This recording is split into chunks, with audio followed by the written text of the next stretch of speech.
am I going to have to worry that the average person doesn't want or doesn't have access to my website because they're on a simple plan that only gives them access to the mainstream media?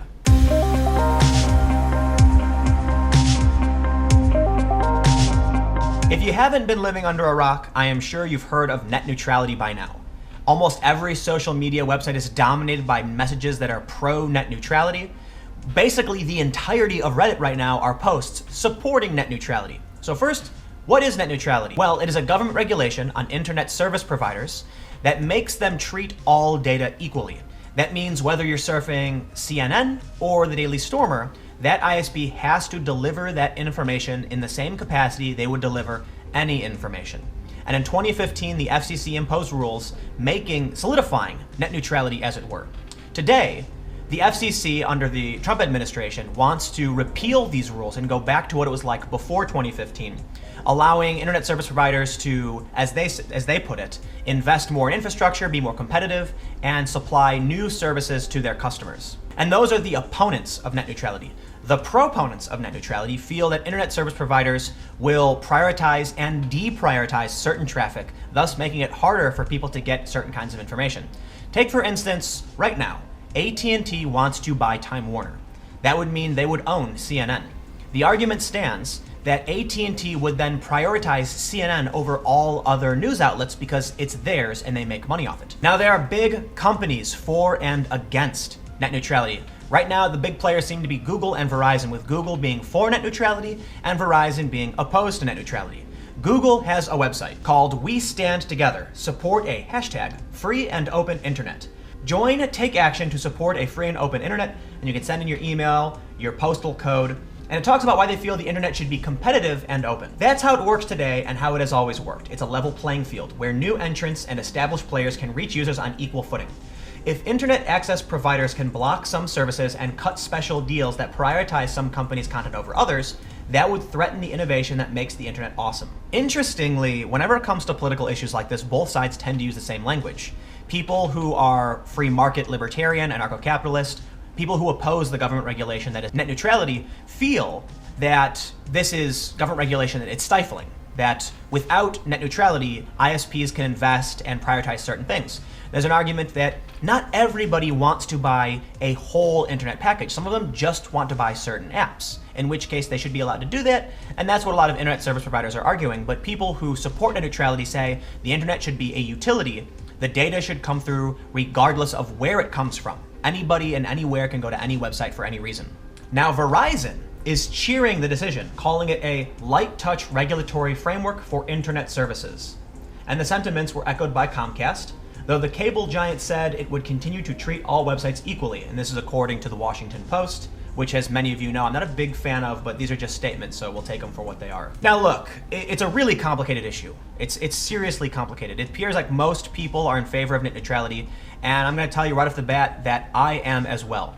And this could be based off of, look, I'm a layman when it comes to net neutrality. I'm not an expert. I've interviewed a lot of people and talked about it, but ultimately I feel like it is more beneficial to all of us to have it, and I'm going to explain why. In Portugal, they do not have net neutrality, and this is what we're starting to see. Certain packages are being prioritized by Vodafone and by MEO.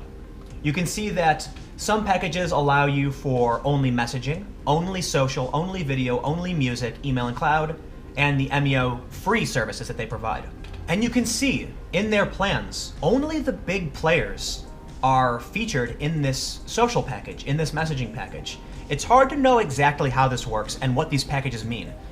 Presumably, it means that if you pay your €4.99 per month, you will get access to these apps, up to 10 gigabytes of data. In which case, my question is, what about smaller social media platforms? What about platforms like Minds.com? Will that be included? Will that be blocked? How does this work? And interestingly enough, according to this Portuguese website, it says the advantages of this are, while these packages increase the monthly price, they can compensate customers who enjoy the apps associated with social networks as well as music. Basically saying your internet monthly plan is more expensive, but at least you get to use these services. So again, it's hard to know exactly what is the outcome of having these tiered access packages where you've got to pay for Netflix separately from social media. But now I'm going to explain why I am more likely to be in favor of net neutrality. I work in alternative media. I don't work for a big company anymore. I used to. I don't now. And that means a lot of the content I produce is not going to be from a large company that can afford to be included in these packages. So let's say you like a very particular small website, be it a nonprofit like ProPublica or some other alternative media website. Let's say wearechange.org from my friend Luke Rutkowski. Let's say you like going to We Are Change. Well, this is not a big website. They don't have a ton of money, but you might value the information they put out. I don't think off the bat any ISP is going to block access to We Are Change, but some people might only buy your standard ISP package, which gives you access to their properties. Let's say AT&T and Time Warner do merge. They're talking about this merger. And then AT&T comes to own CNN. A lot of people are going to say, I just need the basic internet package. I don't need anything fancy. I don't need any of these extra websites on the internet. Let me pay for what I want to pay for. In which case, CNN will be front and center on all of their phones. They do AT&T Uverse at home, and CNN will be included in that package, but other sites will be considered premium internet. In which case, you will come to an article and say, oh my God, people need to know about this. And you'll send it to a friend who says, oh, I don't have access to that package. I pay for the basic. So yes, we are giving people the opportunity, in a sense, to only pay for what they want. But what's going to happen then is people are only going to pay for the bare minimum. And that means companies like AT&T and Verizon are going to prioritize their own services against the rest of the internet. Right now, as it stands, yes, net neutrality is a regulation, and in many ways, it may be more expensive to get people to pay for literally the internet as a whole instead of certain packages, but that's a good thing, because that means the average person can be exposed to new information without having to overcome any hurdles. And that is my concern. From where I stand, I have my own website. I'm planning on launching subverse.net, right? We've been in kind of limbo for a while, but it is coming. Am I going to have to worry that the average person doesn't want or doesn't have access to my website because they're on a simple plan that only gives them access to the mainstream media? So this is a philosophical conundrum, that people have a right to only pay for what they want if they want to pay less, but there is a fear that in the future it'll just end up costing more. The price will go up. And as we see with this website in Portuguese, they flat out say the monthly price will increase. Hopefully that doesn't happen here, but who knows? My biggest fear is that with the internet giving rise to alternative media and a plethora of voices, people have been able to break through the mainstream narrative and produce counter narratives. And we've seen some big breaking stories. As much as many people don't like Mike Cernovich, he has broken some big stories. But he's not a mainstream guy. He runs his own platform. He's not going to be included in any of these media packages. Look, when you look at the website in Portuguese, you can see that video includes YouTube, Netflix, Periscope, and Twitch. They're not going to include Cernovich Media. Yeah, he uses Periscope and he uses YouTube, and hopefully that remains the case. Essentially, the fear is that the internet works well right now. People have been given a voice. They're allowed to say what they want to say, and we're seeing stifling from certain social media platforms that kind of censor people. They've removed the blue check mark from people with unfavorable opinions while keeping blue check marks on known sexual predators.